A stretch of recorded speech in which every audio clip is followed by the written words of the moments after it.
అందరికీ నమస్కారం అండి. శ్రీరామనవమి శుభాకాంక్షలు. మరియు రామ్ చరణ్‌కి పుట్టినరోజు శుభాకాంక్షలు. 'పెద్ది' సినిమా క్లింప్ చూసిన తర్వాత ఆశ్చర్యపోయాను నేను. ఎందుకంటే 'పెద్ది' క్లింప్ చూసిన తర్వాత భారతదేశ ప్రజలు శ్రీరామనవమి రోజున ఆంజనేయ స్వామిని చూసిన అనుభూతిని పొందారండి. ఎందుకంటే ఆ యొక్క రామ్ చరణ్ కథ తిప్పిన తీరు చూస్తుంటే సాక్షాత్తు ఆంజనేయ స్వామిని చూసిన అనుభూతిని పొందారండి.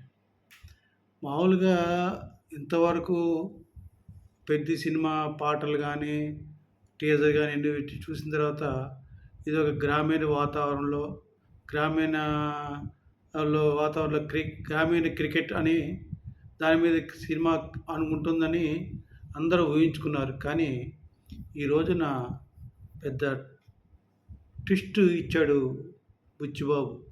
బుచ్చి.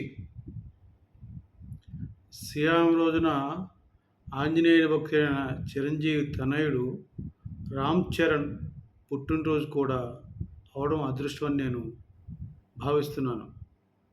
రామ్ చరణ్ గద పట్టుకుని తిప్పుతుంటే శ్రీరామనవమి రోజున ఆంజనేయ స్వామినే చూస్తున్నట్టే ఉందని ఆ గ్లింప్స్ చూసిన ప్రతి ఒక్కరూ కామెంట్ చేస్తున్నారు.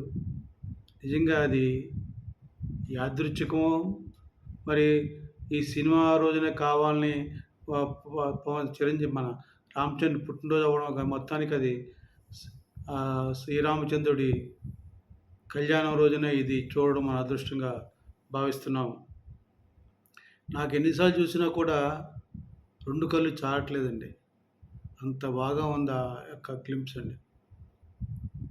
మళ్ళీ చూడాలనిపిస్తుంది. తిరుపతిలారా గమనించండి.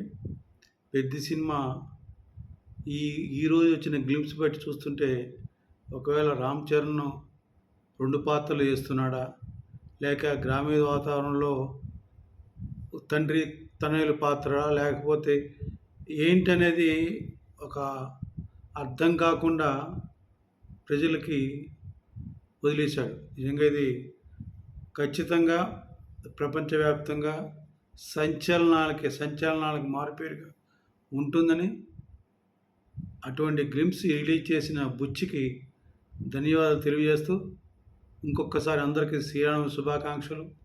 ముఖ్యంగా శ్రీరాముడు భక్తుడైన ఆంజనేయ స్వామి భక్తుడైన చిరంజీవి తనయుడు రామ్ చరణ్ కూడా పుట్టినరోజు శుభాకాంక్షలు తెలియజేస్తూ ఆ రాముల వారిని ఇంకొకసారి తలుచుకుంటూ జై శ్రీరామ్, జై శ్రీరామ్, జై జనసేన, జై హింద్.